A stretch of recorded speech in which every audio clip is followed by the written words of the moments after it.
Good morning बच्चा।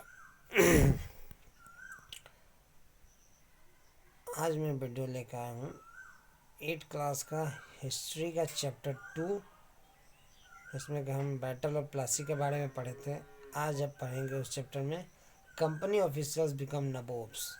ठीक है, यानी कि कंपनी के अधिकारी जो थे वो नबोब्स बन गए। नबोब यानी नवाब को बुलाया गया है। ठीक है, what did it mean to be a nawab? Nawab बनने का मतलब क्या? It mean of course that the company acquired more power and authority. इसका मतलब शायद कि कंपनी को और ज़्यादा ताकत और अधिकारों का ज़रूरत है। But it also means something else, लेकिन इसका मतलब कुछ और भी होता है। Each company servant began to have visions of living like nawab. हर कंपनी के नौकर चाहते थे, वो यह ख्वाब देखते थे कि वे नवाबों की तरह अपने जीवन को जिए। ठीक है, after the battle of Plassey, Plassey के युद्ध के बाद, the actual nawabs of Bengal were forced to give land and vast sum of money. ठीक है, वास्तविक नवाब जो थे बंगाल के, उन्हें मजबूर किया गया कि वे ज़मीन और बहुत ज़्यादा कीमत में पैसे जो हैं as personal gift to company of, वह कंपनी के अधिकारियों को निजी उपहार के रूप में दे। ठीक है, Robert Clive himself amazed a Fortune in India. Robert Clive जो थे वे अपने आप को जमा कर रहे थे किस्मत के रूप में या भाग के रूप में भारत में। ठीक है, भारत ने अपने आप को भाग्य के रूप में जमा कर। He had come to Madras from England in 1743। वह इंग्लैंड से मद्रास में आए थे कब? तो 1743 में। एट द एज ऑफ 18, 18 वर्ष के उम्र में। ठीक है, वैन इन 1767 और 1767 में ही लेफ्ट इंडिया, वे भारत छोड़ दिए। हिज इंडियन फॉर्चून वाज, तो उनका भारतीय किस्मत जो था वह रुपये में कितना था?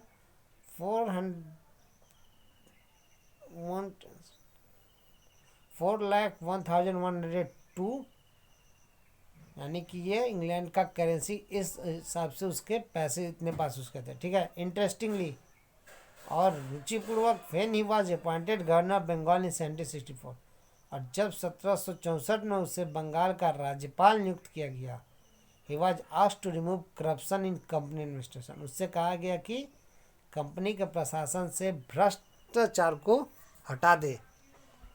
But he was himself cross examined in 17, लेकिन उन्हें खुद को क्या हुआ कि 1772 में उन पर खुद ही उनसे पूछताछ होने लगा बाय द ब्रिटिश पार्लियामेंट। किसके द्वारा? तो ब्रिटिश का जो संसद था उसके द्वारा उससे खुद तलाशी यानी कि पूछताछ करना शुरू हो गया। Which was suspicious of his भाषा, जो कि उसके इतने बड़े संपत्ति के बारे में, जो राज्य था उस राज्य को उससे बाहर निकलवाया गया। ऑल्दो ही वॉज एक्यूटेड, यद्यपि उसे छोड़ दिया गया। ही कमिटेड सुसाइड इन 1774, उसने 1774 में आत्महत्या कर लिया। ठीक है, अब यहाँ पे how did Clive see himself, Clive अपने आप को कैसा देखता था? At his hearing in front of a committee in parliament, संसद के एक सदस्यों के सामने सुनते हुए, क्लाइव डिक्लेयर दैट, क्लाइव ने यह घोषणा किया, he had shown admirable restaurant after the battle, उसने प्लासी के युद्ध के बाद बहुत सारे ताकत आजमाया और बहुत सी चीज़ों को उसने अपने अंदर मिलाया है। दैट इज व्हाट इज से कंसीडर द सिचुएशन, वह यह बोला, कंसीडर द सिचुएशन, उस स्थिति को मानो, in which the victory at Plassey had placed me, इसमें कि प्लासी के युद्ध का विजय ने मुझे इस जगह पर लाया खड़ा किया। Great Prince was dependent on my pleasure, एक बहुत ही बड़ा राजा जो था वह मेरे ऊपर निर्भर होकर खुश हो गया था। एन ओपुलेंट सिटी ले एट माई मर्सी, एक गरीब शहर जो था वह मेरे दया पर जीवित था। It's richest bankers bid against each other for my smiles, उसका सबसे अमीर जो बैंक था वह नीलामी होते थे, एक दूसरे को नीचा दिखाते थे नीलाम करके मेरे हंसी के लिए। I walk through walls which were thrown open to me alone, मैं उन रास्तों से होकर गुजरता था जो कि केवल मेरे लिए खुलते थे, piled on either hand with gold and joules. और मैं जिस रास्ते से जाता था वहाँ पे भरकर सोने और जेवरात मुझे दिए जाते थे। Mister chairman, at this moment I stand astonished at my moderation. और महाशय, इस समय ऐसी जगह पे खड़े होकर मैं अपने आप को सबसे अलग मानने लगा था। ठीक है।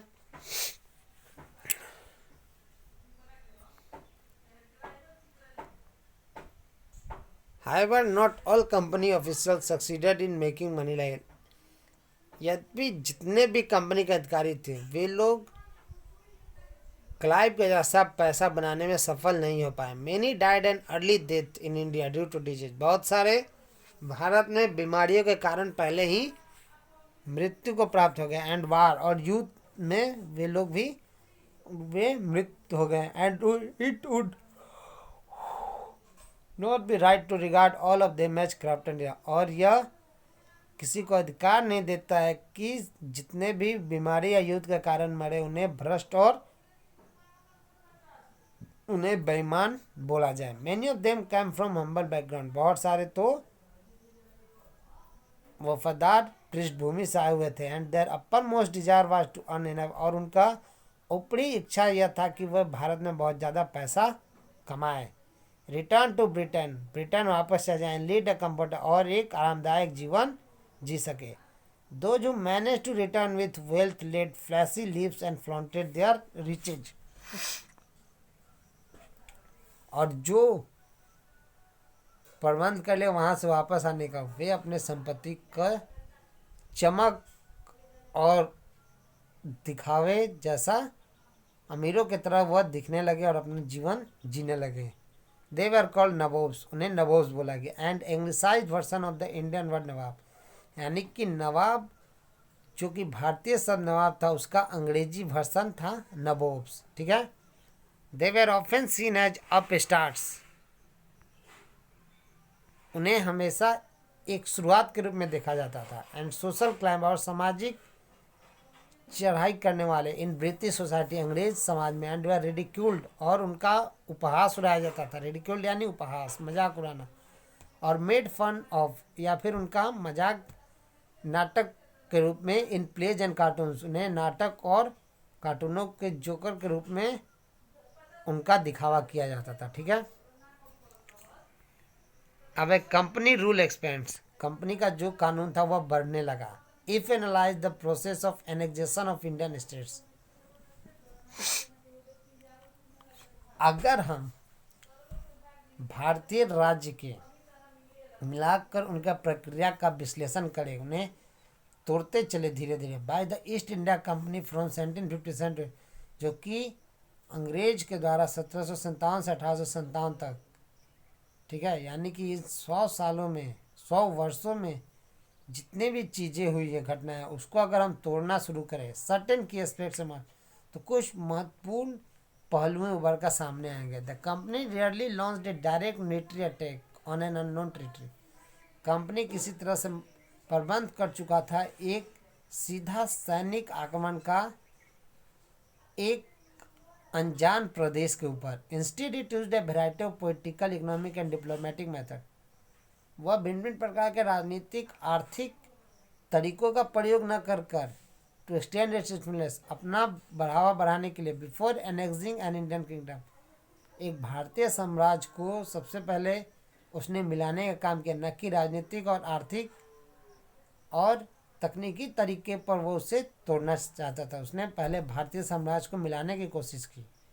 After the battle of Buxar, Buxar के युद्ध के बाद, the company appointed residents in Indian state, company ने भारतीय राज्य में रहने की अनुमति मांगने लगे। दे वर पॉलिटिकल और कमर्शियल एजेंट्स, वे राजनीतिक और वाणिज्य दूत थे। एंड दैट जॉब वाज, और उनका काम था to serve and further the interest of the company, की कंपनी के रुचि को या महत्व को और ज़्यादा लोगों को दिखाया जा सके, बताया जा सके। थ्रू द रेसिडेंट, इस निवास के द्वारा या रहने के साथ, the company officials began interfering in the internal affairs, company अधिकारी जो थे वह दखल अंदाजी करने लगे। इंटरफेयरिंग यानी दखल अंदाजी करना।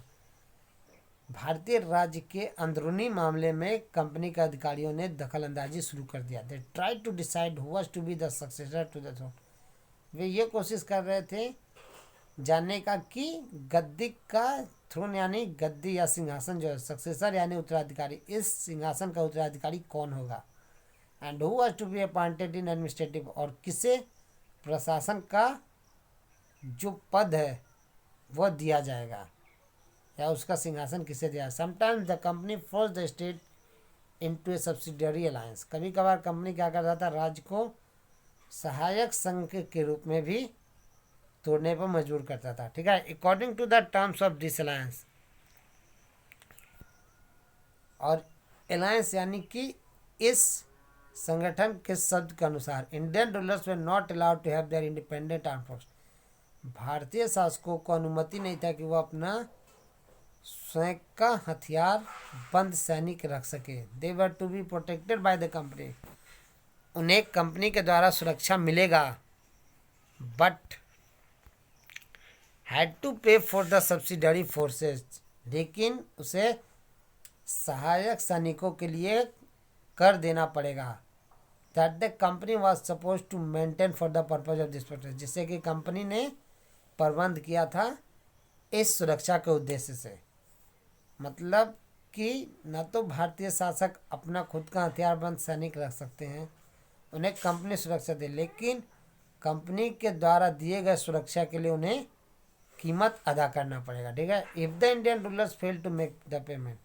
अगर भारतीय शासक कीमत अदा करने में असफल होते हैं, then part of their territory was taken as penalty.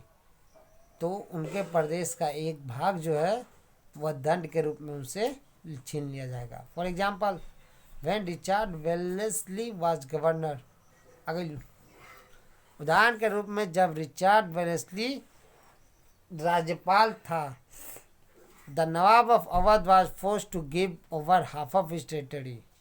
तो अवध के नवाब को अपने प्रदेश का आधा भाग कंपनी को देने के लिए उसे मजबूर किया गया इन 1801 में। As he fail to pay for the, क्योंकि उसने कंपनी के सैनिकों जो कि उनके रक्षा किए थे उससे वह कीमत नहीं अदा कर पाया। Hyderabad was also forced to cede territories on similar grounds.